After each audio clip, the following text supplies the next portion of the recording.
You're listening to the Surgeons of Horror podcast. If you were one of the millions of moviegoers who were electrified by the unbearable suspense and sheer terror of Jaws, get ready for Eaten Alive.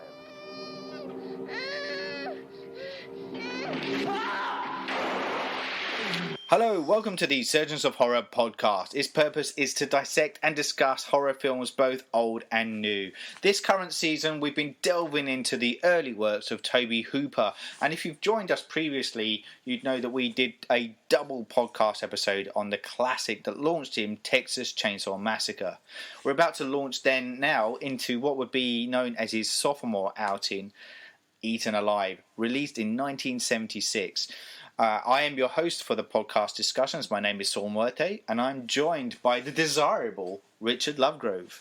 Yes, I know, matron. Hello there. Hello, welcome aboard, mate. Good to have you back. Good to be back near the crocodile farm. Yes, in the swampy bog. Oh, you can smell it, can you? Yeah. Sorry about that. Yeah. I thought I might. Yeah. The power of the internet, and the smell-o-vision. The odours are just oozing. Thanks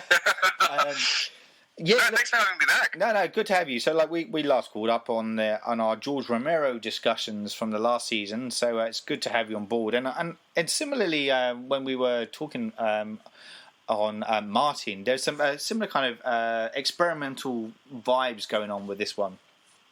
Absolutely, yeah. Even if you have no budget or, a little bit of a budget or have a full budget, like this one sort of seems to have, like in a studio, the use of that 70s sort of grain really lends a lot to the mood, I feel, for both Martin and for this film. It's completely separately sort of ideas, whether it be art house or a conventional horror sort of film. But yeah, it definitely adds to the creepy factor. Watching it recently again, it took me for a bar, I say, yes. So Still can't even form words from it. The tragedy of just watching it and going, oh, it's very rapey. yeah, incredibly so.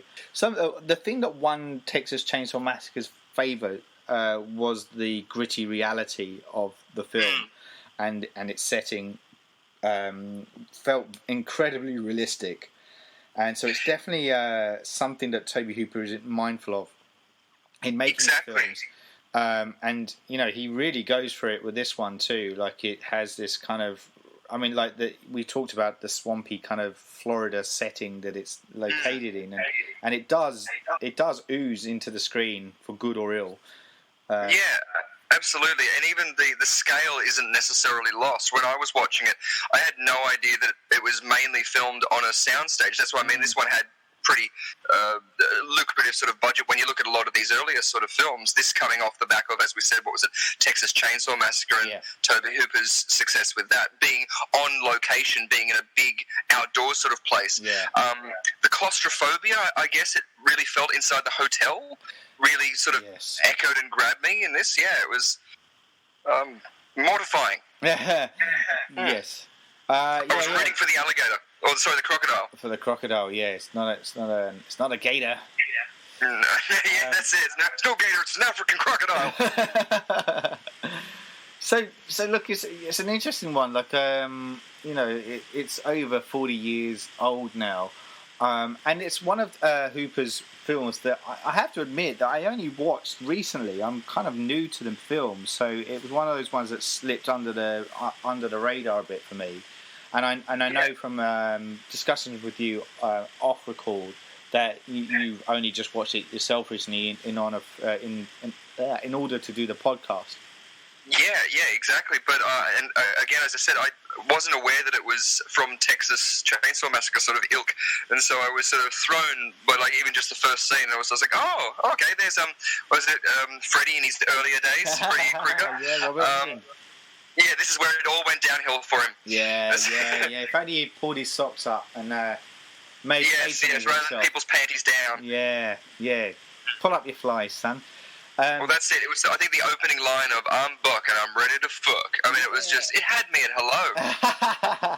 Well, look, it's a classic line too. Like it's one that inspired Tarantino to kind of riff off that for Kill Bill as well. Of course. So it's definitely had an impact on him.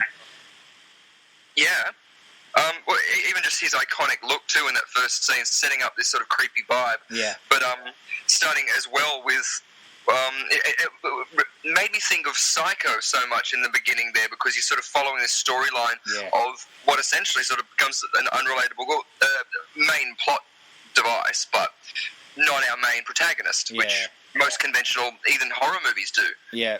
I mean, I read about that as well. Like, you're not the first person that's likened this or noted the similarity to the narrative of Psycho. And interestingly, like, I can't remember what article I was reading on it, but they kind of also mentioned how, unlike, actually, I think it was from the book I was kind of reading, which was, it's called The Films of Tobe Hooper, Eaten Alive at a Chainsaw Massacre, written by John Kenneth Moore, who's done a lot of these kind of film books. And he kind of notes that this film comes a good 10 years after the fact, a good decade after Psycho came out. And with Hooper's vision, he kind of takes it that step further. You know, he goes deeper into the recesses of the darkness of the American dream and the backwaters and of beyond. Absolutely. And really kind of owns that style. I would say that this film isn't for everyone.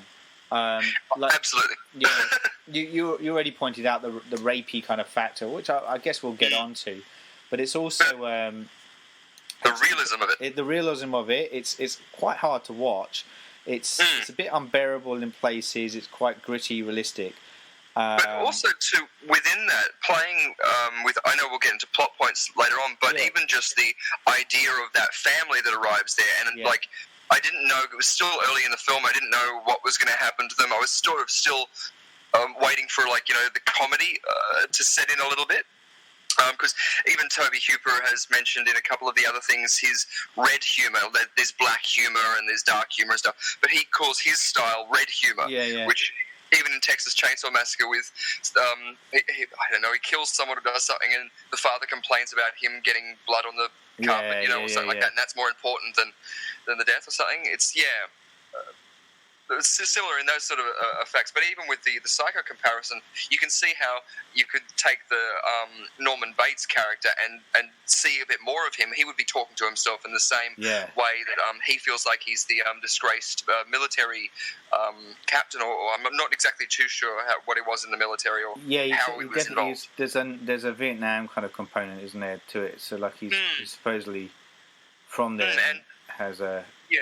And we're talking about the main character we're talking about here, who's called Judd, who's like the hotel proprietor who owns this kind of croc in the swamp. It's called the Starlight Hotel and Zoo. Like, there's an actual sign on the side that says zoo and points to the other direction. Yeah, because there's a monkey too, right? Yeah, yes. Well, for a quarter of the film. For a brief moment in the film before it kind of... And like do you know what else as well? So there is a very kind of stylistic approach to the cinematography of this film.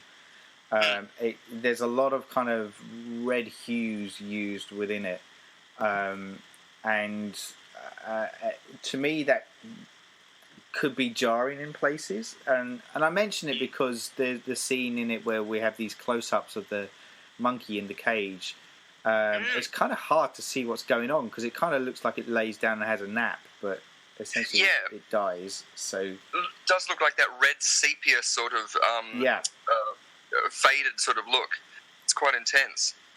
But even they've been doing that even since like the earliest days of cinema. I remember in the Kelly Gang, the silent film, when there was all of the gunshots, I think, at the end, and they put a red gel or they put red paint or something on the lens to simulate the red colour of it.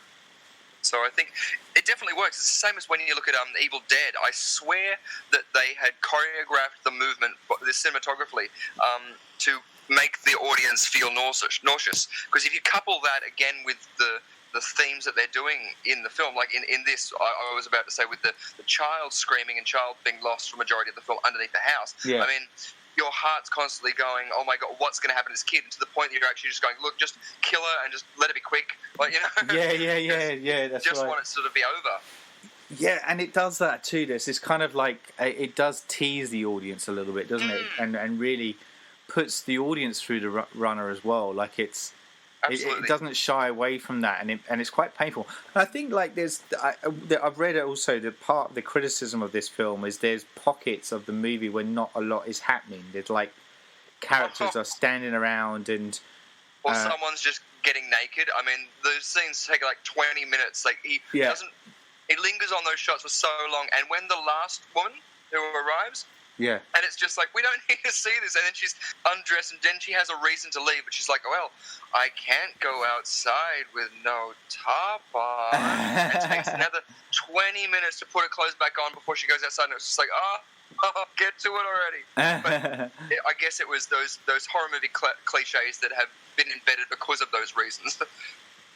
Yeah.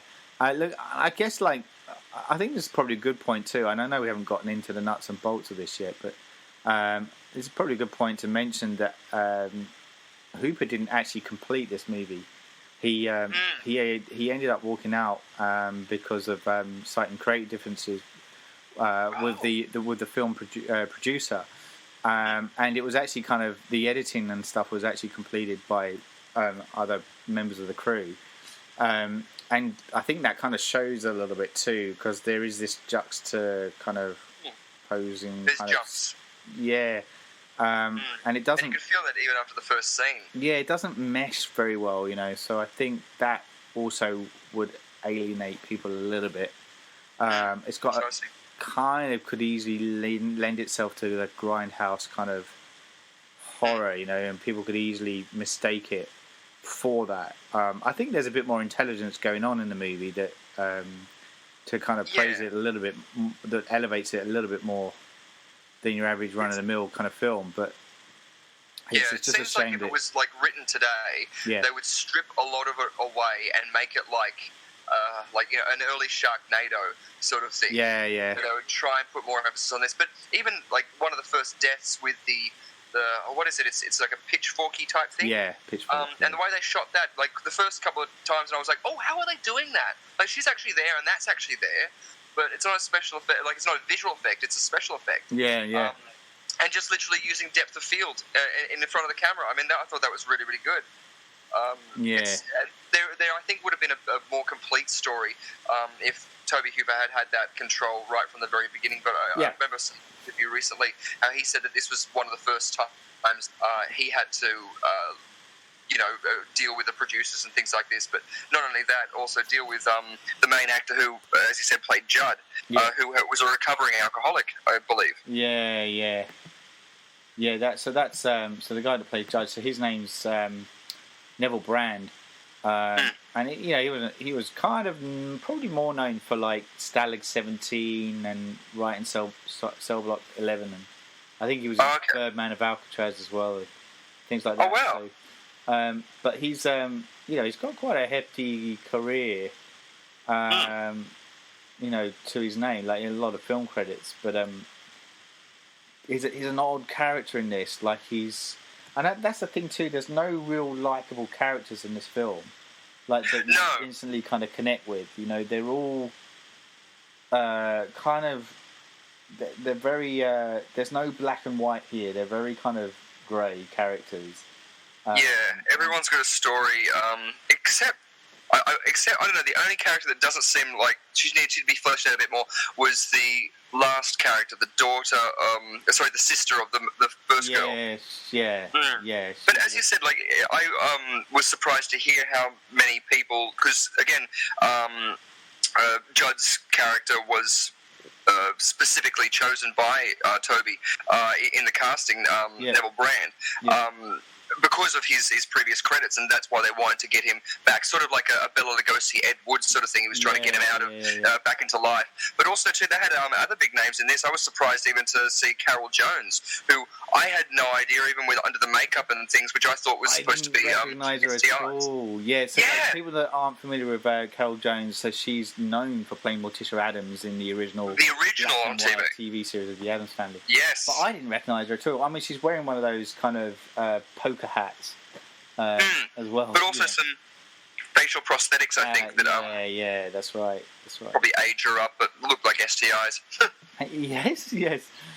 But yeah, and like I guess, and again, I know we're kind of flitting around a bit, but like I feel like one of the strengths of this film though is the actors that are involved, and we've already mentioned Robert Englund in there, and we've got the previous two people we've just mentioned, but we've also got Mel Ferrer as well, who's a plethora of acting credits to his name.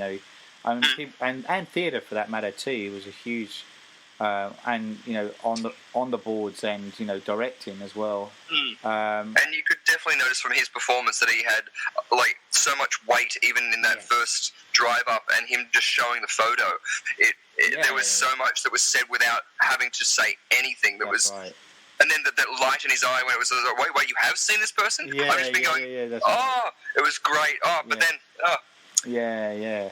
No, he's that's right. So like we have him, and he was in War and Peace. That's exactly right. And people know him. Well, people that are familiar with their older actors, like he was married to Audrey Hepburn for a little while as well. Oh, really? Yeah. So like there is a connection there as well, and we've also got to continue with the cast, we've got Marilyn Burns coming back, who people will know as Sally Hardesty from the Texas Chainsaw Massacre. She's in this too. We've got William Finley, who had a strong working relationship with Brian Palmer. He was in Sisters and Phantom of the Paradise, playing in the Funhouse as well. Yeah, he was in the Funhouse. He was in The Fury. He was in Dressed to Kill. And Night Terrors as well. And the Black Dahlia from 2006. Yeah, that's right. So, and he's one of these people. He's quite a tall guy, but he's got this real quirky kind of presence to him, and he's very tall and thin, kind of looking guy. So he's kind of knocking around, and we've also got. We mentioned Robert Englund playing the Buck character. We've got Carl Richards. When she was a child actress at the time, she was in like Little House on the Prairie, and was in the car and crops up in John Carpenter's Halloween as well. But people know her nowadays as in the Real Housewives of Beverly Hills. So like, so like, but in the early years, she was a child actress in a lot of these movies. That would have been so traumatic. I mean, even just having to play that sort of thing. I mean, that's it. You could feel everything for that character. It was like, just get her out of there. Although, with having said that, the father, I'd be interested to find out the reasoning behind the scene when they've arrived and the dog's been eaten and taken by the crocodile. But he's upstairs and he must be coming down or on an LSD trip, or I don't know. It's just that.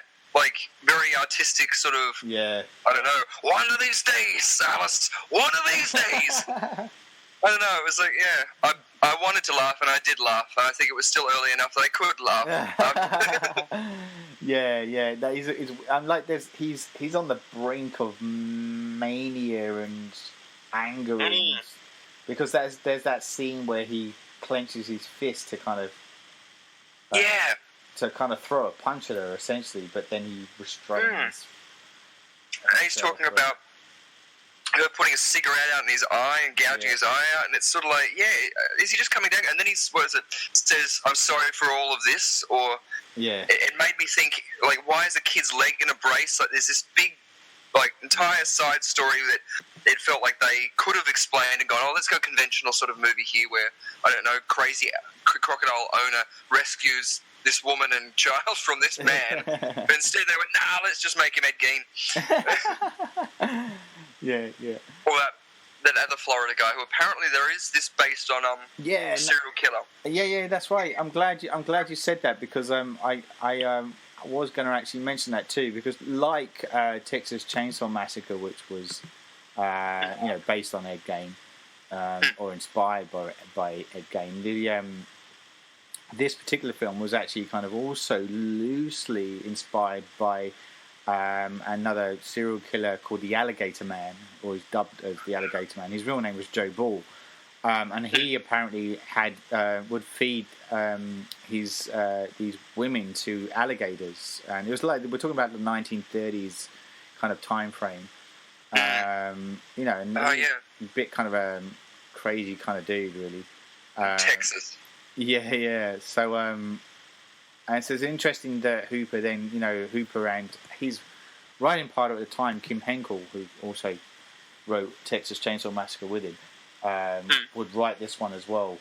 So they obviously kind of were inspired by these kind of real life crazy people, and would delve into their story a little bit. And it comes across, as we said, in this kind of gritty realism of the thing. The set design, it's the hotel's falling apart. It's decrepit, and you beg to wonder why people would actually turn up to stay at this place, which is like at the back of Beyond. It's like an hour's drive from the nearest town, and yet he probably has this Judd character probably has one of the busiest nights of his entire career, with like all these people cropping up in one evening.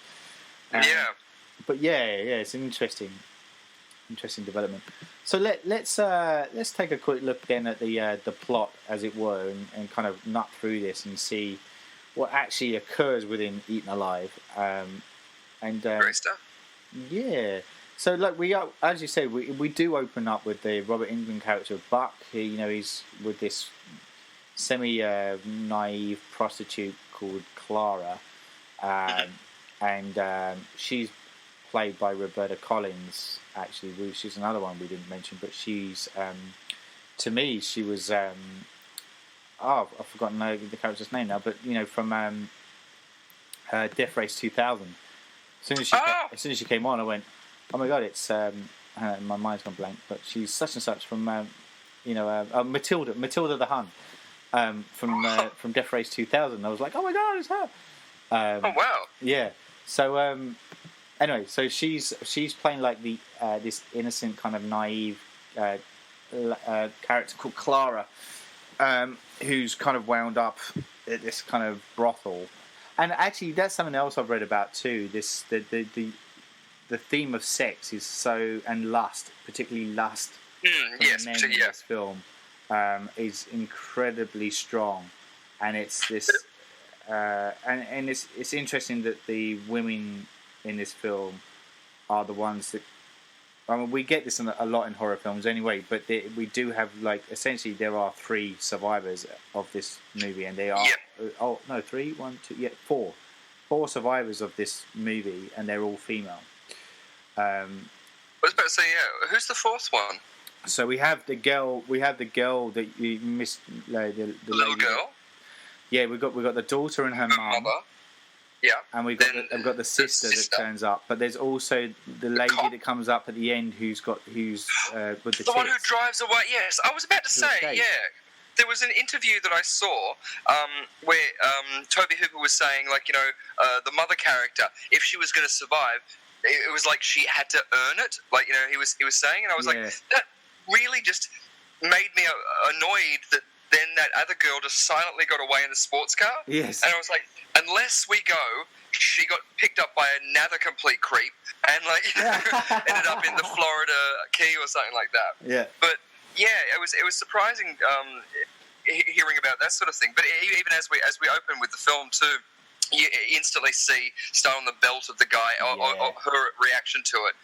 But then the cinematography, it also pulls out and reveals her topless or a see-through top at just the right sort of time when we've seen a vulnerability, but also we're now understanding, this is what it is. It's not just a romantic relationship or an abusive relationship. It's a prostitution thing, but also too, he wants to push it to a level that she's not ready for. Yes, exactly.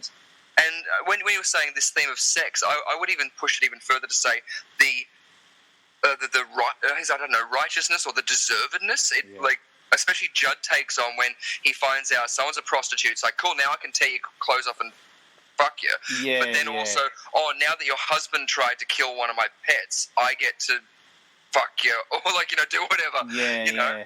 There is Judd's character who entitled. seems to be triggered by sexual encounters, or he does get kind of sexually turned on by these encounters that he has, and then he reacts to them. I also read in another article where everything is at its base level here. Everything's primal. Yeah. And the reactions of the characters are all out of primal instincts, which I thought was kind of an interesting insight into the narrative. With the... Go on, sorry. No, I was just about to say, I thought it was strange that they didn't flesh out more of the sheriff character, because I was expecting him to be coming in as the with the big bad wolf, the woodcutter. Yeah. Something like that. I was waiting for those sort of characters. Even the Buck character, I was going, oh, no, he's going to flip around. That's going to be a really cool technique. And they kind of did that. But again, I think that's what makes Tobe Hooper's horror so iconic is the fact that he'll do what Rian Johnson should have done. Like, subvert your expectations, but give you so much more than what you weren't even thinking or expecting, but it works in that world and with these people. Yeah, that's exactly right. That's exactly right. And it's I kind of lost my train of thought with that. Sorry. No, you're right. But it starts from that first. I was even going to say before you see the first thing, the music. That I think he composed the score, Tobe Hooper. But it's so.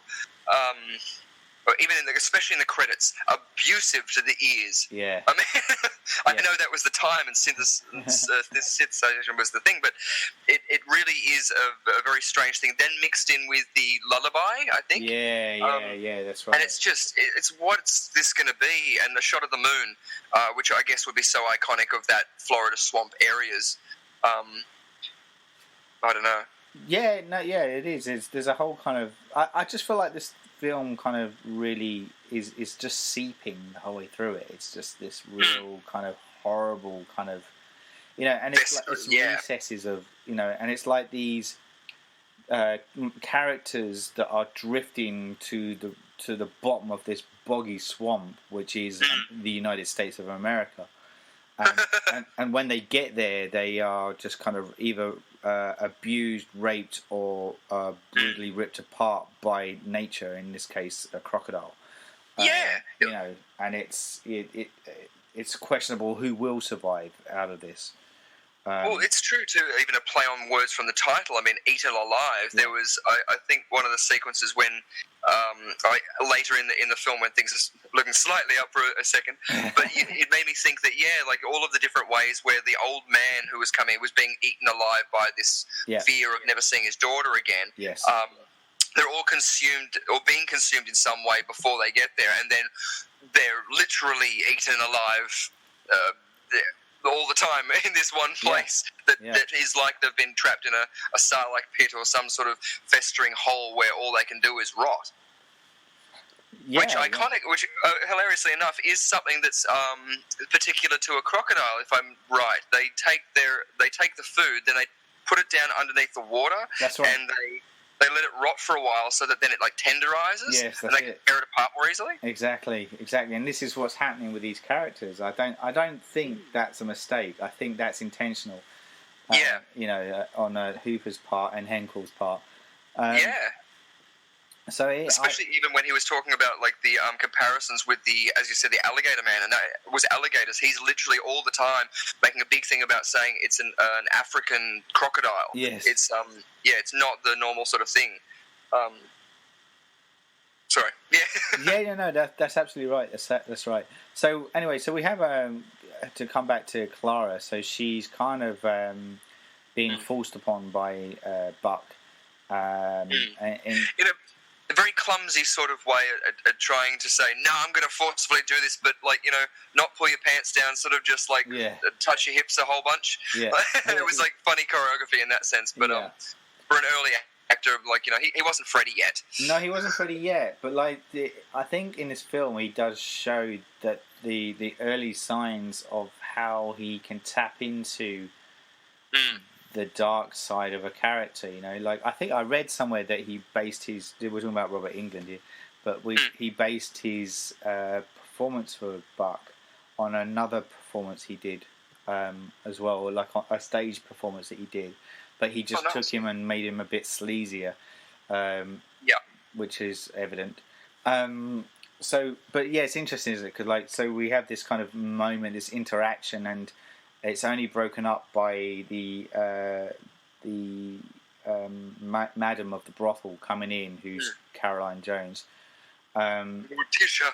And she comes in and kind of just scolds her a bit and gets Robert Englund's character Buck set up with some other prostitutes, and Clara then goes on her way into this swampland. Yo, fools! Yeah. I loved her comedic sort of element coming down the stairs. Go on, get you resurrection! Like, it was like Yosemite Sam, you resurrection little like that. It was great. I was waiting for the other one of the other people to just start kissing her on the arm and going, my lips and saying French words. Yes. So she ends up at Judd's kind of place, and now, is she referred to that place by the other brothel worker? I think so. Yeah. Yeah, because she kind of says there's a place that you can go to there.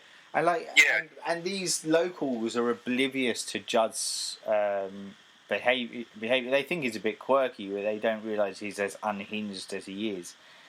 So, we find out later on that he's actually been banned from the brothel that he used to be frequently frequenting it until the girls said that he was creepy, and so they banned him. Yes. Because he would continue to go on about the crocodile. Yeah. What was that, a euphemism, kids? It was like before when we were talking about the early days of Freddy Krueger, and when he's looking for the little girl later on, it's just like, nah, he wasn't looking at her to save her. Freddy was already doing it. Oh, dear. You hear that? Listen to that. So essentially she ends up at Judd's place, and we have a little bit of kind of backstory to her before Judd basically attacks her with a pitchfork. And we have that kind of really quite gruesome scene. Like in the lead up to that, as you said, he rips off her, or attempts to rip off her clothes, and then they both fall down the stairs in some comedic gold. Yes, that knocks him out magically, and you think she's going to get a chance to get away, but as you say, he gets pitchforked in a very cool depth of field. Yeah, actually, that was interestingly well shot. That one, I kind of and that's the sort of thing. The cinematography in this sets it apart from a lot of the B grade or early works. Yeah, it definitely does. And we should just mention that the cinematographer's name is Robert Carmichael as well, and he obviously is influenced by a lot of the Italian giallo kind of movies as well, in the style that he's going for. European cinema has always been, I always think, the forefront of visual storytelling. I mean, you look at German films and some of the ways that they just linger on these beautiful long shots of fields of wheat or whatever, and you just go, oh, it's saying so much just because we know what this character who's walking through it is, holding up inside him. Or herself. I don't know. Yeah. But yeah, it's brilliant. And so it's great to see when especially horror films get that sort of license to play and try different ways of scaring the shit out of people. That's it. That's right. And then basically during the attack, she's kind of ends up outside and she gets eaten by this pet crocodile, who happens to just live in this swamp beside the hotel. Yeah, well, it looks like he's been caged in, so I think he's been sort of captured. I think he has been captured, and if we are gonna, there are obvious flaws to this film. Like it's not a polished movie by any stretch. No. But the one big criticism I probably do have is the crocodile isn't exactly kind of like they've got one dummy. Yeah. It's very what is it? Bela Lugosi in the swamp with the octopus. Fuck you! You come out here! Right. Yeah. We're talking the Ed Wood version of that. Oh, so much Ed Wood. Yeah. It's great. So she's kind of killed off essentially. Then so apparently this is supposed to be a few days later, but you never get a feeling of time transfer. It always feels like it's one night. And we have this couple that turns up. We have Faye and the very disturbed husband Roy, played by William Finley, and they arrive at the hotel with their daughter Angie, who's Carly Richards plays her, as we mentioned. And then while they're looking around, the family dog, they've got this dog called Snoopy.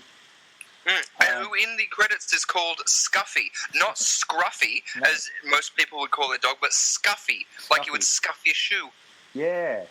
What's that about? Well, I wonder what that means. Anyway. Yeah, metaphor.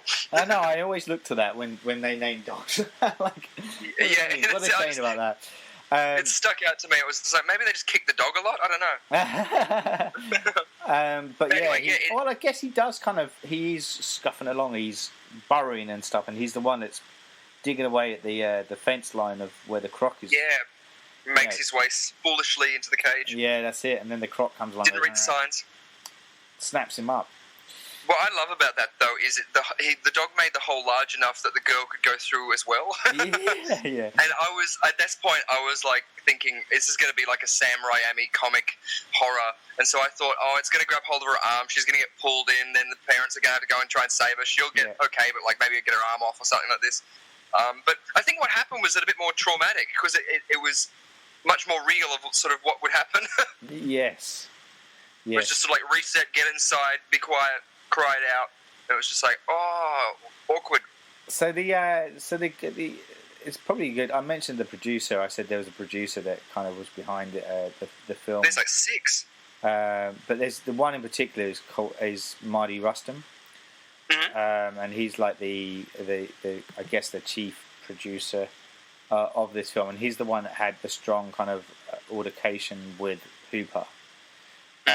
And he was part of the problems that the two of them had is that he was really striving for a more comic element to the film, and Hooper wanted a more naturalistic, gritty kind of, and so the two couldn't agree. So what we do kind of get these elements where it feels like it might be comical, but then again it's not, and it goes quite dark and. So yeah, the two kind of never really mesh very well. But it sort of works in that it doesn't mesh so well that it becomes creepy. Like, you know how there's that comparison of going, there's scary and then there's like happy. But in that middle, right on that line, is creepy. Yeah. Like the uncanny valley sort of thing, but for our senses. Yes. And I think that's what's playing a lot of the time with the anticipation, because it feels like the anticipation of waiting for a punchline, as in they'll string you along and things like this. But in this sort of sense, even when, just the timings of just going, because it's so random that people are going to be arriving, but wanting them to cross over when he's trapped underneath the house with a screaming child, or her to make the right noise at the right time, and But also to find out what happened to her leg. I mean, well, we never know the that. dog gets attacked and they end up going upstairs. Yes. That's why it's called Scuffy, because she tried to kick it because it bit her. That's it. She was more upset that it scuffed a shoe. Yeah, that's right. So basically, the dog gets kind of snapped up by the crocodile, and that sends the little daughter Angie into shock, and so they end up. The family unit end up in this room up in the hotel, and you get that kind of weird reaction from the Roy character, like you mentioned before, where he's talking about burning his eyes and all this weird stuff. And then also at the same time she takes her hair off and it's a blonde woman underneath. Yes, that's right. And reveals that it's Marilyn Burns. And then but then he goes. So then he kind of swears that he will go out and seek vengeance against this dog, essentially. So he goes out to kill this swamp creature. And like every American, he carries a double-barrel shotgun in the back of his car. That's right. I was thinking that too. And then it's in the boot, so it's safe. Yeah, and then the Judd character seems quite standoffish, doesn't he? He's kind of like he really doesn't want them to die. No. I mean, he really likes this guy. Yeah, this guy. Maybe it's just the suit or something, but yeah, he goes from like, you know, no, please, like, you know, even when the dog gets attacked, it's not his fault. It's not the crocodile's fault. He never does this. It's the sweetest sort of thing, and panicking up the wazoo. To then, giving him up until the last second, where he's thrown a chair in because he loads the gun from his car. Yeah, that's right. Trying to convince him the whole time. Goes back up onto the thing, has a little bit of a chat to him, basically saying, "I'm avenging my dog. If it's killed my thing, I'm going to take it out. It's a dangerous creature," which, to be fair, it is. Yeah. And starts aiming into the water, and then Judd turns around and starts talking to himself about his military background, or as if he was still being reprimanded from the military or something, wasn't it? Yes. But then from that, he then suddenly just... Also, why does he have a scythe? Doesn't look like he has a property that would be able to have like corn or wheat or maize or any of those sort of things he'd need a scythe for. It's a good point. Like, because it's a very swamp-infested, woody area. There's not much sign of crops. Or vegetation. I was expecting her to run into a crop when she ran into the field towards the end of the film, but it was like, nope, they just want to rip her clothes off and have another Evil Dead moment. It's weird, isn't it? But like, and the scythe becomes quite an iconic weapon in this film, and the pitchfork too. And again, I read somewhere as well, which I thought was a good note, and I think this was again from that book I mentioned at the beginning. But it's the choice of weapons doesn't make the killings easy for Judd, because they get more and more kind of harder and unbearable because they're not swift kills. This isn't like a Hollywood movie where the scythe decapitates somebody. It gets in one bit, gets lodged in this guy's neck, and they both try and rip it out. It doesn't quite happen. Anyway, so look, he uses the scythe on the Roy character, and in the guy kind of. He's able to turn around and shoots his foot. Yes. And at that point, I was like, yes! I was like, first injury for the antagonist. Yes. But after that, gets disarmed with the gun and scythed a couple more times. Yeah. And then you get that iconic shot that was in all the trailers with him lying down and bursting through the wooden pales of the fence and just pulling him back into the water. The big crocodile moment, which was looked quite good. Yeah, it was good actually. Yeah, I agree. It was the money shot, and there's a reason why it's in the trailer. It was the most kind of gripping moment, I think, as far as that's concerned. But then then things get really quite sour then for the Faye character here, though. I love it. She comes out and she says, where's Roy? And he says, he'll be up in a moment. So she uses this opportunity to take a bath. It's just like, I better get nude or take off anything that I can be vulnerable now. Yeah. Which also too weirded me out that she was okay to be seen without her wig in front of Judd. Yeah.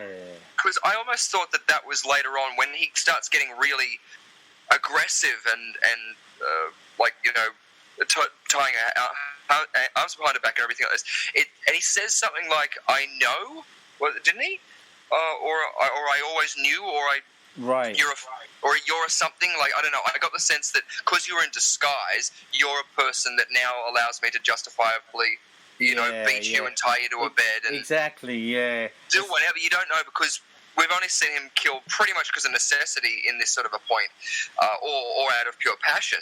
So, when he's now got this point, it just makes the mind race full of awful ideas of what he's going to do to her, the kid. It's terrible, because then the kid obviously wakes up hearing this, her getting, he's a very slappy fighter, isn't he? Yes, he doesn't punch, he doesn't knee, he just slap, and really hard to awful 1970s, slaps, which are awful. But the little kid comes out, sees this, starts screaming, and it's all just such traumatic imagery. She's running out of the house, and then Judd goes after her whilst the mother is tied up. And luckily, the kid uses her talents by being all nifty and going, I'm smaller than this big fuck, and goes underneath the house, and so he's able to crawl around there, which, as you were saying, when he has the difficulty of weapons, I loved it later on when he's crawling underneath for like the third time to try and get this kid, and he's got this scythe. It's just like this little kid going, no, I'm going to pull Teddy everywhere with me. Like, it was gold. Just the noise that would have been clanging and stuff like this. I wanted, like, gas mains to be cut or electrical wires to be cut or something like that. Oh, it was gold. Yeah. But No, it's the whole scene, that whole kind of scene, I found really quite difficult to watch because, like, he's hitting her over the head and stuff when he's bagged her up and and her pleading. Yeah. And then like and the fact that to top it off, as you said, with the kid watching it, and you're just like, oh my god. Yeah. Makes it really harrowing. But so basically he ends up kind of tying Faye to the bed, and of which he spends the predominant amount of time on that bed, like tied up. Yeah. Like again, this is only sort of this still feels pretty early into the film, or like not even halfway. Yeah. And so she's tied up for the rest of the thing, and the little girl's underneath the house for the rest of the thing. That's what I mean. Right. Potting around like with this kind of crock within kind of reach. That's it. All kind of very quite difficult to comprehend. Yeah, and really but also it makes me think of all of the empty rooms in the hotel, like, when these things are happening, and you're just going, there's no one in those other rooms. They're all just empty rooms waiting for similar things to happen in them. Yeah. It's like very Jack the Ripper-esque, like, as in such a vast amount of people in such a small area, but no one saw anything. Yeah. Yeah, that's right. Yeah, or a H.H. Holmes thing, yeah. Yes. So, like, then we... Sorry, I've gone off on a major tangent, but now we've got one tied up on the bed, one underneath the house. Girl under the house, that's right. Then we get... At this point, that's when old man got to find you and his daughter arrived. River. This is where we get Harvey Wood, the character Harvey Wood, played by Mel Ferrer, turning up with his daughter Libby, played by Christine Sinclair, and they arrive at the Starlight Hotel to find their sister, the daughter/sister Clara, who we saw. I really like that entrance as well, because, like we were saying, the veteran of acting coming in there and sort of going, oh, okay, here's another, like the last couple and the family that arrived. It's sort of like, oh shit, this is just fodder again. We're just going to watch another similar killing. But him just walking up to that reception and just showing the photo, I mean, was just something's awry. And so that was from that point. This is when I went, oh, now I'm in for the long haul. Yeah, because there's a like I now know where the plot needs to resolve, or I want the plot to resolve. Which, even if it doesn't get to that point, that's the enjoyable part about going, yay, achievement. So yeah, I really loved how his performance was so somber and told so much through so little, and then just perked up and he lit up and got energy once he knew, oh, there is hope. You've seen her. Yeah. But also, too, the way he approached that, too, he sees the photo and he instantly says, no, I don't want any of that here, insinuating, because I was thinking, well, what now is he trying to sell it as? Because obviously he doesn't want to say I've seen her, but he's saying, oh, you just want a prostitute with curly, like white and with curly blonde hair, I'm assuming. So he was sort of like, doing a little Barnum statement there, ooh, cheeky. Which obviously worked, but too well, because I was thinking to the old guy halfway through the conversation, no, don't reveal too much, because he's just going to, suck you right here and now. Which, sort of pretty much he did once he saw him next. But, from that's where we first get introduced to him and the sister character too, where then they hear about the brothel in town, and so that's when he goes, cool, now I've got my mish. And so he goes off to score some XP. He knows what to do. Yeah, so like the two of them then off the back of that go to they meet up with the sheriff, who then escorts them to the brothel, essentially, where they kind of have that chat with Miss Hattie, the madam of the brothel. To ask if they've seen her, and she's quite dismissive straight away. Says, "No, I've never seen her in my life." Which I got the impression that that's sort of what she says to everyone about anyone who's ever worked there. Yes. Yeah. Or have you seen this guy who was beaten his wife and, customers or previous whatevers. She's always the whole time, no, never heard of him. But, I love you, and I'll come and buy property off me. Yeah, that's right. Check out that property while you're here. Yeah, that's right. So they kind of end up going there. So they kind of take her word as gospel, I guess. But interestingly, there's a bit of a kind of underlying sexual tension between the sheriff and the other daughter, Libby. So again, this kind of notion of this kind of lust that's playing underneath. He's almost borderline creepy with her, I felt. Yeah, well, that's what I mean. I wanted him to be a bit more fleshed out because it felt like that's what they were trying to do. And maybe that was, again, the producer's influence, trying to push them towards a more conventional sort of, or you're going to have a love story or that love story angle into it, otherwise we'll lose 50% of the audience or whatever. Yeah. Which I know a lot of the time producers are on about because they're wanting to hit all the target demographics. Yeah. But I think that's when the Buck scene and they had Buck's date sort of linger on her, which was more or less just a segue into the reason why they went where they did. Yes. But it wasn't clear enough to me that if he was going to be a good guy or if he was going to turn around, and the whole madam thing, I was waiting for it to all just be he was on the inside of it all and he was going to drop these people over and help, Judd feed them to the alligators. It was very much never knowing where anything's going to go at any time. I think I liked that about this film. Yeah. I mean, I'm still playing with it in my mind, of whether I like this film or not, which I think says something about, actually does say something about the film. So, like, when you're still talking about it, or if you're thinking about it afterwards, that to me is normally a good sign. Absolutely. So, but yeah, you're right. There is this area where you don't know where it's going to go, and it almost procrastinates a little bit around that and hangs in the air just like this kind of quagmire of indecisiveness and so like, but I guess even within that too, like in that whole idea where we're saying people are all getting eaten alive for different things, he maybe had something on his shoulders as like even acting wise and just never revealed it because it was not necessary to the plot. Because again, it felt like even when the second that they got in there, he was sort of like calm down, like as in another this is the end of the world sort of scenario, and he's seen it all. Yeah. Because I was even just looking into the guy, and the actor had military service. He was a boxer. He won like 31 out of the 32 bouts that he was in, and all this sort of stuff, and then went into acting. As well after that by using the GI Bill to roll into it, and so he was a tough guy. So I really got that sense. I even got reminded of in Martin when when George A. Romero played the priest character. The priest, echoes of that. I was thinking, is this a guy who's like is this the director or someone like that? Because he had such a confidence about him that was so different, on a very different level to all the other characters playing it in the film. That, as you said, like there was something left to be desired there. But I think that was maybe what was so iconic about his performance in it and portrayal. Because you didn't know. You knew he should have been upstanding, and we were hoping the whole time. But because of what we've been seeing previously, you just can't take anything for granted in this world. Otherwise, you'll get eaten by a crocodile. It's so true.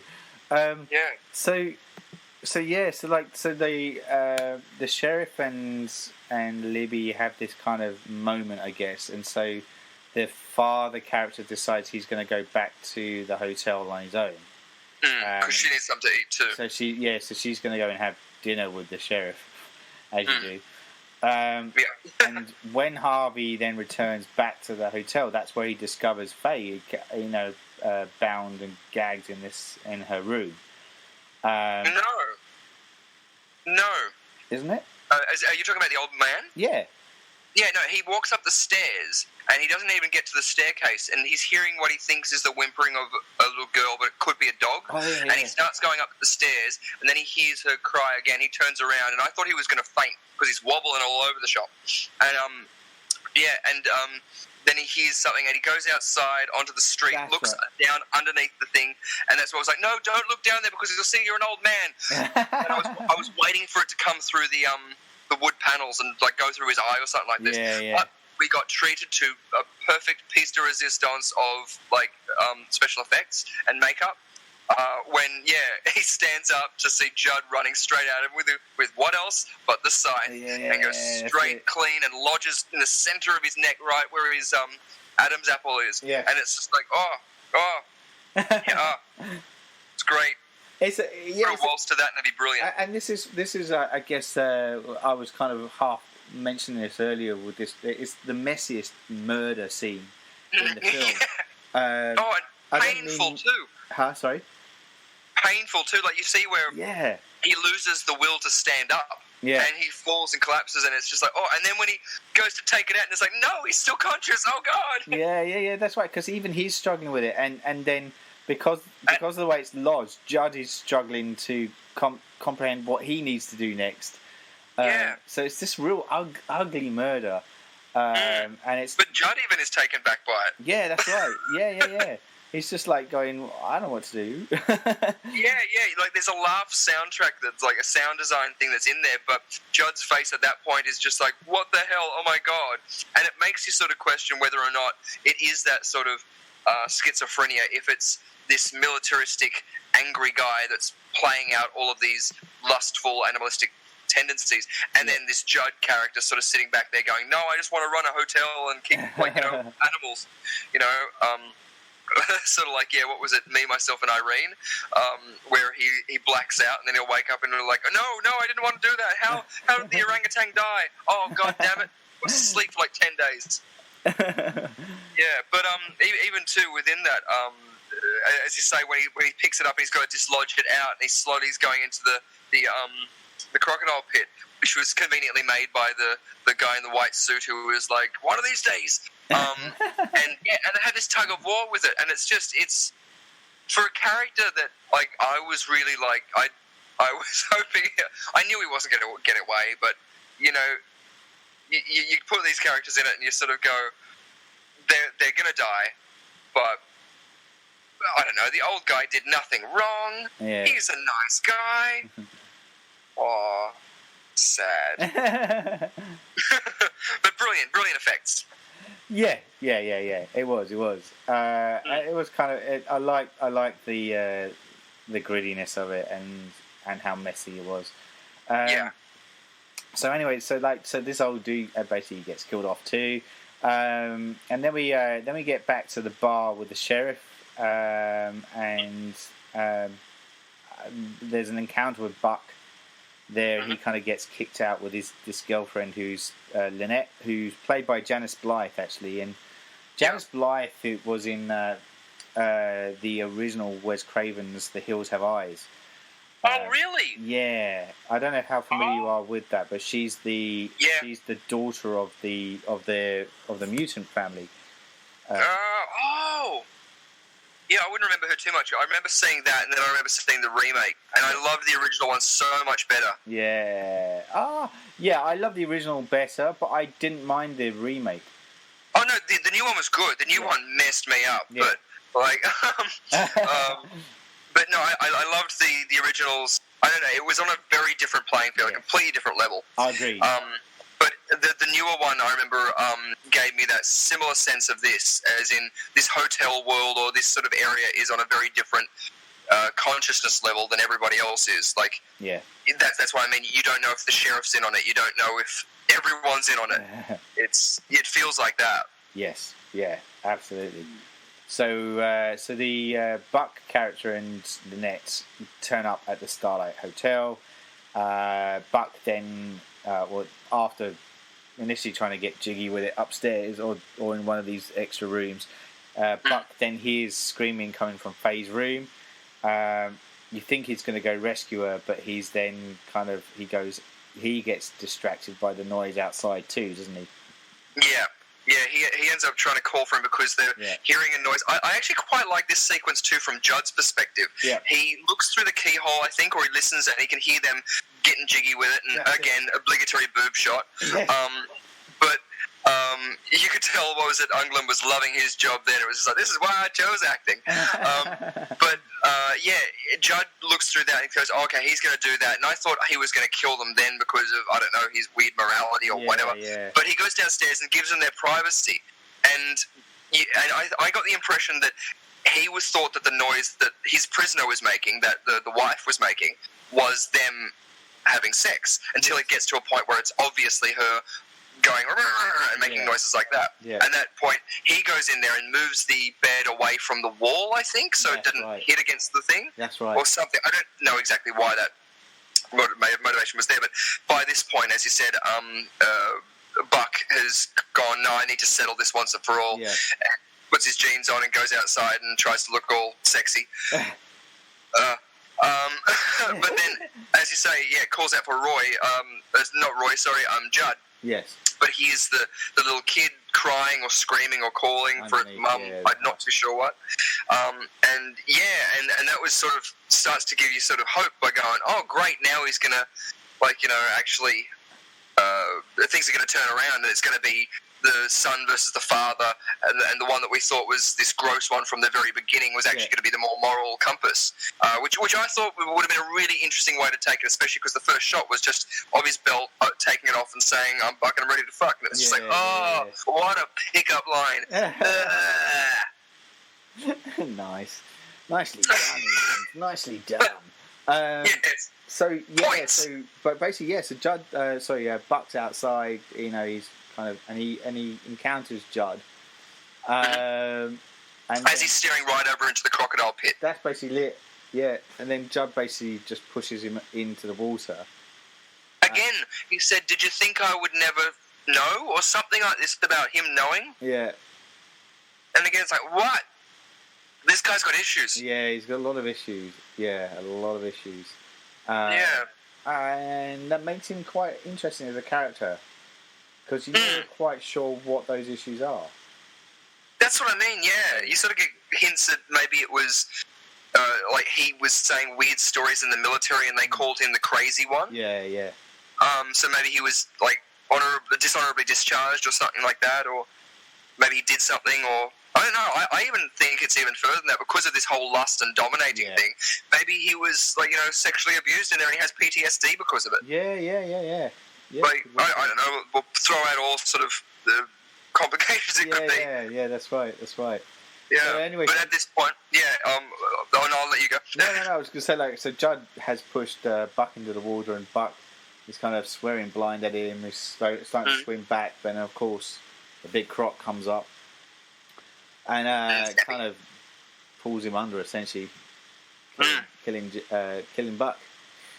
He tries to swim over that little wharf sort of thing that's sort of floating on the water there, and you think, oh, maybe he's got a chance. But just as he reaches it, snap. Yeah. Oh, and that's where it looks like a bad model. Yeah, especially the shots where Robert Englund's getting killed. Yeah, it looks bad. I mean, full testament to England's performance, but it does look like a really dodgy model that's trying to drag him down into the swamp.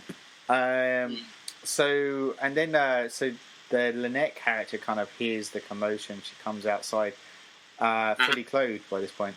And then she's pursued by Judd, who's carrying the scythe into the woods. And they run straight off there, and I'm assuming, it was that sort of, they wanted the shot of the twigs pulling at the shirt or something like this. Oh, it's like that one moment, isn't it? You just go, what? Yeah. That's it, and that's why I thought, we've seen her boobs already. Are you going to try and get her top off again? Yeah. Why not just let her run out with the top off? I mean, it just seemed weird motivation. Yeah, it was. Or I was expecting to see a field, where she was going to, have that. But arguably the most disappointing part, I'm surprised at this, because I was like, when she ran out, I hope she gets away, was my thought. Yeah. Then when she got away, I was pissed off. I was pissed off it never came back. I was hoping she was going to bring in. Maybe she was the reason that the sheriff turns up at the end. Yeah, that would make sense. Possibly. Yeah, she should have been in that shot though. Yeah. It was weird. She basically escapes in a car and she gets away.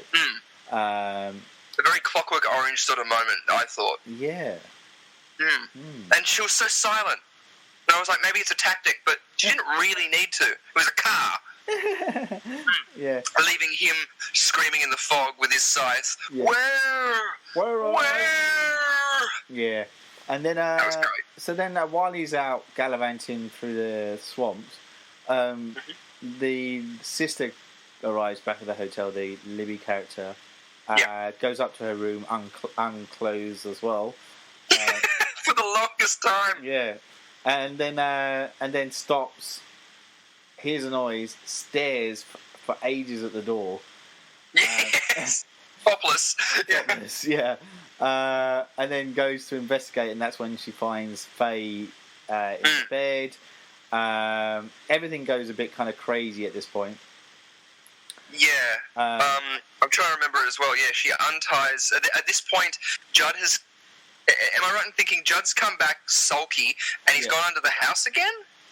I don't know about that, because is he chasing the girl or not, the young girl? I can't remember. But... No, you're right. No, the next time we see him, they're coming down the stairs. That's right. Libby and Faye are coming down the stairs, and he comes out of nowhere, goes with his scythe, and chases them back up into the room that they were just in. Yeah. Brutally cuts her with the scythe. Yes. Which I didn't realise until when she's coming back down the stairs after this, how full on that was. Yeah. And then there's that moment where something happens and he gets knocked almost out the window, and you're like, just like sister character, just barge into him. But she's like, no, fuck this, and she just runs straight out the door. That's right. Yeah, it's just like, that what? moment to finish him off, and he's like, nah, let's get out of here. Yeah, but even the woman, I was waiting for her to say my daughter or something like that. Like, she's calling out a name, but it's sort of like, who are you talking about? I don't know. Yeah. But I guess chaos of the situation, I wouldn't have been any better. No. You speak bold words, Mr. Lovegrove, but... That's it. Yeah, but I'd be screaming it out of there. Fuck this shit! So anyway... Save yourself! Screw you! So they basically, the two women pile out onto the deck. They find the daughter, and then Judd is chasing them into the swamp. But then he does he fall into the water? I forget now. I was going to say the little girl, I think, crawls out because before this as well, Judd's been going back and forth trying to get the little girl out by coaxing her out with candy or something like this. I really liked that too, how he had nothing in his hand. Huh? Yeah, I loved how he had nothing in his hand. No. He was just there going like, ooh, yum, look at that. Look at what Judd has got. Yummy. Like, and there's nothing. He's not even looking at it, selling it in any way. No. It was just like, this kid's smart in this. I hope she is. But then he opens up the fucking gate, so it's just like, now Crocodile can just walk underneath the house. And I thought this was going to be the moment where it was going to be like, what is it? I can't remember, like Gremlins or something where the T-Rex, does a Jurassic Park at the end of the movie when they're about to get killed by the raptor. Yeah. I thought that was going to happen, but she ends up climbing up, out inside the cage and up the inside of the cage when he's doing that, and then the sister has run out the front and she falls back. And her dress gets caught, so I couldn't really tell when I was watching it, but I assumed that if the little girl had fallen, she would fall into the snapping jaws of the crocodile inside the pen, and the sister's struggling to try and get her from the other side of the fence, which is a weird wire sort of fence. Judd's come out and he's reaching over the top of the water to try and get the little girl and throw her into the water, I assume, into the crocodile, and then he gets... the mother is painfully coming down the stairs all this time because she's been punched, kicked, a scythe through the leg, and then she was thrown off. That's right, just before this, off the edge of the second-story balcony of the interior, and lands in this way that looks like her arm gets dislocated, and you're like, far out. So when she stands up in that hallway too, I thought that was like some cool Exorcist contortionist shit. I thought the same thing. She got that looks so cool. Awkward way of standing up. I was like, oh my god, what's happened to her? Testament to that character. Definitely. Yeah, and then she barges into him, and he goes ass over tit the railing the water, into the pen. Yeah, and that's when the crocodile has that very calm. Salter up, and he allows himself to be consumed. Well, not allows himself, but he gets shocked. Yeah. But very slowly bitten and dragged back into the water. That's right. and the final words from the reptile saying, "I am a fucking gator." I am what I am, and that's all that I am. Yeah. And then the blaring sirens straight after that of then the sheriff turning up. Sheriff arriving, which seemed very out of place, and it was like very rushed sort of ending. How do we end this? Sorry? How do we end this movie? Yes, exactly, Yeah. But it was a weird sort of moment too, where he gets up onto the deck and she's all just bleeding out and all like that. They've pulled the girl back over the thing, so she's okay. But she's going to need therapy for the rest of her life. Hell yeah! I think everyone needs therapy after that. So look, so that just after watching it. Yeah, that's it. So that's how the film kind of concludes. Straight into credits, bam, with that awful music.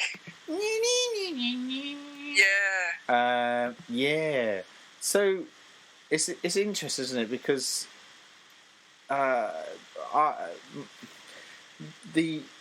after the success of Texas Chainsaw Massacre, there was a lot of eyes on Hooper of what he would do next. And this was essentially what his follow-up was, and he didn't even complete it, as we said. Like he ended up having this kind of altercation and walking out. And you can really sort of tell that hurried ending where it sort of just then pans back over to the crocodile pit and then just titles. And it was Hooper probably he only really got better success when he did the adaptation of Salem's Lot, Stephen King book. And then the Funhouse. Before then, Poltergeist came along. That's right. Yeah. And then the rest is history as far as his kind of horror mantle as a director or auteur of the genre came into play. But there was a bit of a hiccup in this moment. And I know that stuff I've read.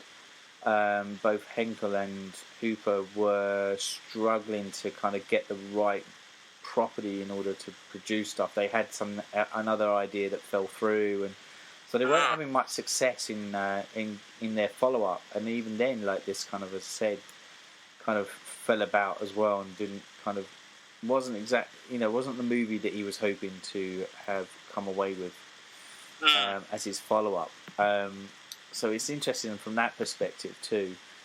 I guess it's a similar sort of thing when you look at George A. Romero and a lot of those horror film people that have a very clear, specific vision that maybe isn't communicated very well commercially. You got Sam Raimi, who obviously moved very comfortably into commercial films.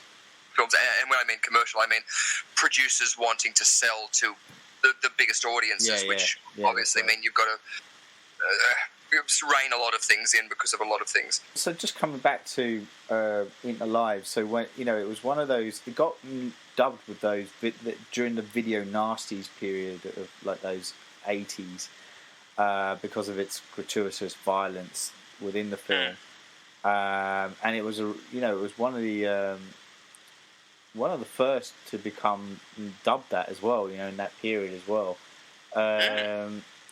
A lot of video copies were removed at rental stores in the UK as a result of it, and got re-released on VHS in the early 90s, but even then it was a cut down version of it, and it wasn't until the early 2000s, I think it was, that we actually finally got the uncut version on DVD. So it's been quite a fairly new one as far as that's concerned, of people rediscovering it. And it had lots of mixed reviews at the time. Some people kind of scathed it and said it was a poor follow-up to Texas Chainsaw Massacre, and there was a trashy use of grisly horror. But people applauded it for its dire kind of look at the American dream, and turning that upside down. So it's kind of had mixed reviews as a result. Just being able to put it out there and being able to have those sort of no holds barred and the death sort of scenes that they've had and stuff like that, and bar a couple of the scenes where you'll have very harsh cuts. Like there's this one death earlier on in the film after the husband's died, I think, where he's reminiscing about his military thing and panicking a bit, but then suddenly mid sentence it'll cut to the bar and it's just like, oh whoa, that was jarring. But besides a couple of things like that, I mean, it's still that testament to what good filmmaking is. I mean, it's so much better seeing a film that actually has a plot going somewhere, so that you don't just go, oh, it's just a whole bunch of random death scenes, which a lot of like the Saw movies are, or not the original, but like a lot of the remakes. Ones, and even like as I said before, if like a big budget film got this now, they would probably just convert it into another either Placid Lake or Lake Placid, or another big sort of let's CGI the crocodile, make that the main antagonist, and then just make everyone not likable. And it's just like, well, you could do something a bit more interesting where we can now be thinking about all of these different characters and how their stories were cut short in this life. It is interesting that, like, on its release, though, it kind of, because it is a bit messy and wasn't kind of a polished piece, they kept having to retitle the film. Like, most people know it as Eaten Alive, but it went under other alternate names like Death Trap or Horror Hotel, and there was even one called Starlight Slaughter in there as well. Oh, wow. So you had this kind of mix of trying to release this thing, because it was a bit messy. And it's just in the release of it, and the editing is a bit questionable, and it feels a bit rushed in places, and some poor choices were made. It would have been interesting to see. Obviously, it won't happen now, but to see what Hooper would have done with it if he had full control. Yeah, I think that sort of too many cooks in the kitchen sort of thing at times in this. It definitely felt like that. Yeah. And it does stifle a creative vision, because even that's what's good about seeing with Quentin Tarantino in Django, where he was allowed to go crazy with the blood, and that last fight scene is it's beautiful. Like, it's obviously so disgusting, but that's what is brilliant about it. It's the raw, unbarred naturality of it. I saw Tombstone recently, and it made me think I'd like to see the scene when he's walking over the water, because apparently that's, from all accounts, seems to be pretty accurate to what they're all saying. But have that in a similar sort of way where, you see, like, limbs fly off, or like big bullet hole exit wounds, like, as in things that you would actually see in real life in those times with those weapons. Yeah. And we very rarely get to see that out of horror films like this, where people are going, well, like, I'm not allowed to do things commercially in a conventional way, so fuck it, I'm just going to do something smaller, but really go out on it. And it becomes such a cult classic, but like 20 or 30 years after the fact, which is not when they need the money. No. That's right. Which is a shame, but also at least there's like a recognition. And now, because we have digital copies of things, I mean, that's the brilliant thing about it. Like, we can say to our children, this is something that we grew up on, or something that messed us up as a child. So now that you're 17 here, you can watch this and it can mess you up too. Yeah, absolutely. Cool. So before we kind of conclude our discussions on this, I do kind of generally ask the question of what was your thoughts of the movie after watching it, and B, do you think it still stands the test of time? Would you recommend it to people to watch? Yeah, well, I definitely enjoyed it, because even if it was at the beginning and I was like, oh, okay, so very full-on sort of subjects and themes in it, and not knowing really where it was going to go, or what to expect from its previous director's work, from its director's previous work. But more to the fact of, I was on board once that was established of what kind of a film it was, and then even when I was on board with that, it took left turns that I wasn't expecting. Yes. And it didn't make me... It made me laugh. It did make me laugh at certain times when it felt like it was appropriate. But it also, made me feel so gut-wrenchingly awful at other moments and times that it was a testament to, again, using the visual medium and the art of filmmaking in ways to move your audience, whether it be to tears or to laughter and to joy. But in this case, to morbid fear and extravagant things. I would definitely recommend this, but to hardcore cult movie fans, probably, or people who like, I'd say Grindhouse, not so much gore, because I think even with gore people, they'll be saying, oh, there could be a bit more, and agreed. But the themes and the style in which it's shot, it feels, it definitely feels like an experience more than it does a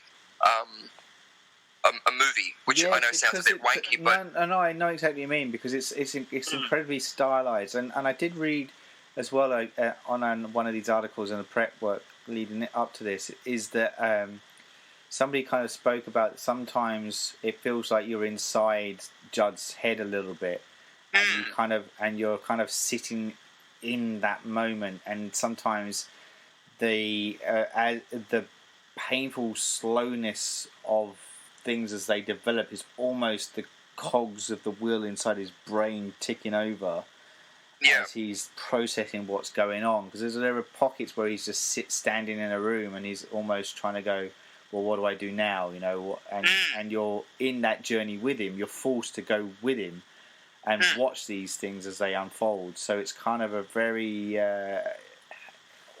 awkward journey as well. Because what was it? I remember seeing an interview where Tobe Hooper said about Neville Brand, because he was coming back into the filming after drinking a lot, and that he only after like 2 weeks into the shoot was when he actually said, "I'm okay. I'm good to go with this. I understand where this guy's coming from. I get him," and. It just sort of makes me think that it would be such a traumatic film set to be on, to be female on that set. But it's I think, as you say, everyone has a relatability to Buck's character, and that's probably why he has so many random moments where he'll kill the guy and you know he was intending to do that, but when he's actually seen what he's done, he recoils in fear. And even with his son, how he's got this constant, no, none of this, but he'll let him come in and bring his girls or whatever like this. But then in that last moment where he just thought, no, I have to get rid of you because you'll find out about all of this cavalcade of blah, blah, blah, he turns back in almost to that military officer where it's like, no, I have to adopt this persona to be able to do this. Similar to when he turns the single light off, when he, like, just before he goes upstairs to... whilst Buck and the girl are making love and he's going up to the tired woman. But he turns a light off, and I just thought it was a very methodical, sort of weird thing to do. Yes. I thought, again, like Psycho, I was waiting for him to go and look through the keyhole and start masturbating, like in the remake. Yes. It felt like that would seem like more what Judd would do, but I think he's got this weird principles that he upholds, which is... So he doesn't uphold them. It's just he knows he has to have principles he upholds. So it's no prostitutes, but if I find you're a prostitute, I can fuck you. Anywhere, tear your clothes off. You're a piece of meat. You know. Which I guess not everyone will understand. But as we were saying, that idea of the animalistic nature of what everyone feels at times they could do. Yes, that's right. And this whole kind of the degradation that's involved within this too is, I mean, so I think people that will struggle with that topic will come away not really connecting with this film. But I think the boldness of the approach that Hooper went with that and didn't shy away with, with like pretty much blatantly showing it for what it was, I think is the reason why this film was a lot stronger than would first appear. It almost makes me wish that there was a little bit more of a final moment for Judd. Yes. Before he got killed. Like, I thought he was going to be, once he fell into the pit, he was going to try again going for the girl to just, he knew he was going to die, but he was going to take someone with him, sort of thing. Yeah, that would have been kind of interesting, wouldn't it? But once he was in there, he sort of, succumbed to, like, his creation or his, or maybe it was that too. He was happy to go by something that he admired so much. Yeah, true. Because again, he was saying you can't kill them. There's no way you can kill them. Yeah. Which is a lie. You can kill them. They're not like not like lobsters. I mean, even lobsters die, but technically they don't die of old age. No. They just die from rot and funguses underneath their crabness. They eat crabs. No? And on that note, yes, on that happy note, don't go swimming in the Florida Keys. Woo! Yeah, let's go there. Cool. Well, look, I think there was an interesting foray into Hooper's work. I think this is, to me, watching it gave me a bit of an insight into his mind a little. And I think if anything, if anyone's a fan of his more known works, it's worth having a visit of this movie to kind of get a bit more insight to who he was as a filmmaker. Cool. Well, as absolutely. I said, I'd even say, like, on an Evil Dead sort of thing, if you like Evil Dead, the original, and the sequel, I mean, this seems like it's on a similar vibe. Like, you could watch it and laugh along with it, I think. Yes. Because it's so extreme in its subject matters, and it's that, like, Hedwig quote, I laugh because otherwise I would cry. Like, that I think suffices with sort of a film. Yes. Yeah, cool. Well, look, as I said, that kind of wraps up our thoughts on Eaten Alive. We will continue to talk through the early works of Tobe Hooper in this season. We hope you've enjoyed our mad ramblings, along with Judd's mad ramblings in the film. I am your host, Saul Muerte, and I was joined by Richard Lovegrove. Where? Until next time, goodbye. See ya! You're listening to the Surgeons of Horror podcast. Music supplied by Peter Nezik. For more discussions or podcasts, head over to surgeonsofhorror.com or head over to our Facebook and Twitter sites for the latest news and updates.